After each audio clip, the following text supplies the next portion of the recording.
Well, this is a fairly accurate replica of our Jesse's house location. We had a huge amount of action happen in it, so we decided we'd build it.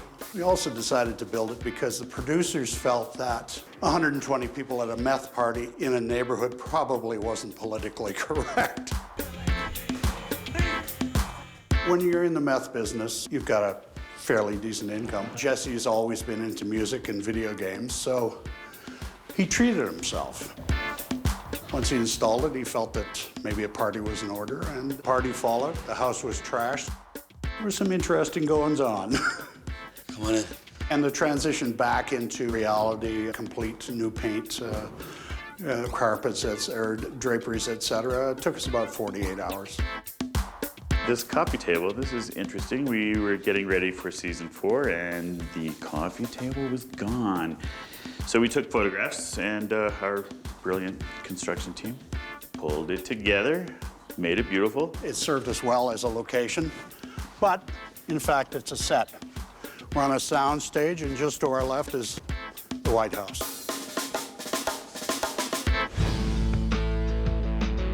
It was very important to Vince to have a real truthful socioeconomic level for Walter White, and that meant a small house. Well, a small house is very difficult to film, so we needed a house that was, in essence, bigger on the inside than it was on the outside, so we had to design this.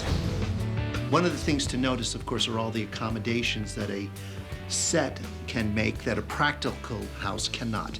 So, for example, the walls can come out, and the ceilings come out. And this helps us a great deal. It helps us establish the best kind of look. You could not do this in a regular house with an 8-foot or a 9-foot ceiling. And here we have about, well, I guess that's about 12 feet up there. One of the fun things to notice is every time we build this, it's in essence new, but this is not a new house for the Whites. So when we do things like build a house, it needs aging. The set deck and the scenic artists come through and they actually age the sides of things. They dull it down so it looks like people have been passing by and touching things. We're in the kitchen. Now, when you have kitchen scenes, typically you need to be using the kitchen. So we do have special effects that allow us to turn on sinks and faucets. What you have to also keep in mind is that we're on a slab. We're on a stage floor. So a real house would have plumbing underneath. We have pretty much buckets underneath. So if we have to drain things, they will attach a hose out there so you'll get the water. Then we'll just drain into a bucket, and between takes we would empty it. In earlier seasons, we hid the money in that vent right there. Now, if we go around to the other side, you'll see that actually this wall is the other wall. It's only this wide. So when we were to do those shots, we added an air duct on that side and shot through it as if there was a wall there. We have doors to nowhere. I always like doors to nowhere. It's a big kick. It's like, wait a second, now you really understand this is not a real house. We're now in Walt Jr.'s room, and this is a great room to see how a number of people come together to really provide a sense of this is a real kid living in a real space feeling. We'll also consult the actor, in this case Walt Jr. What would you have? What would your character have in this room? And then all of these things have to be found, purchased, cataloged, they're all in here. You get the sense that somebody real is here. And that is so important. It really informs the story, it informs the character, and it helps contribute to the sense that this show has a life that's very specific to it. Welcome to Saul's office. It is unique. You would never be able to find anything like this in real life. You don't even try. All the set dressing, again, part of our production design department's things, all the false diplomas that you see. University of America Samoa is one of my favorites. Saul is a complicated character, and I think that who he is really reflected in this wonderful, wonderful set. This is, I think, something that people always talk about, is the custom wallpaper of the American Constitution. I mean, that's just not something that you find off the rack. It's not something you'd put in a 5-year-old's room. And I don't know that any attorney in real life would want it, but it's really part of Saul's and his approach to things. And then, of course, the portholes that, I mean, come on. Again, you have a situation where all of these walls move out, these pillars move away.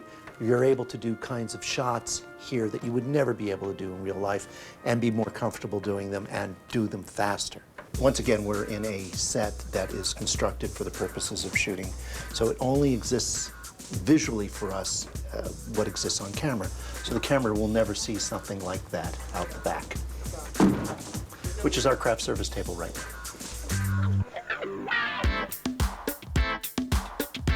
The original idea for the meth lab came out of the writer's room. Vince Gilligan and his merry band of cohorts decided that they needed the biggest, most advanced meth lab known to man. We wanted the most sterile, sanitary atmosphere possible. Some of the props we actually had to hand make. This is a thorium oxide furnace, which is a total invention built in-house, and it's the beginning of the process. This is probably the most used element in the lab. It's the cook mix tank. The control panel, we got lucky. We found this. We rewired it for our purposes, and it's actor interactive. They can turn the lights on, push buttons, have the lights come on and off. It's very visual, great background for the cooking process.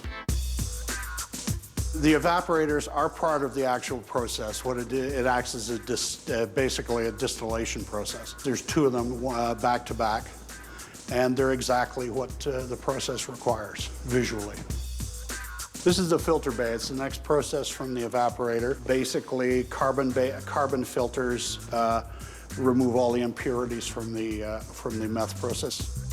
It's a very dirty process, and the whole premise of the show is that Walter White brews the finest methamphetamine known to man, and this is part of his scientific process. This is a new addition to our super lab. We never had an elevator access to the super lab from the laundry before. And this is 3 episodes old. It's built on springs, so it actually moves when it has a passenger in it. All the walls are wild. It has a sliding door and a cage door. This is Gail's coffee maker. This is something that, even though we've parted with Gail, Walt couldn't part with. It brews his favorite cuppa in the morning, and in fact, is going to be the linchpin to the finale in episode 13. A little rewiring, a little special effects magic, and the end.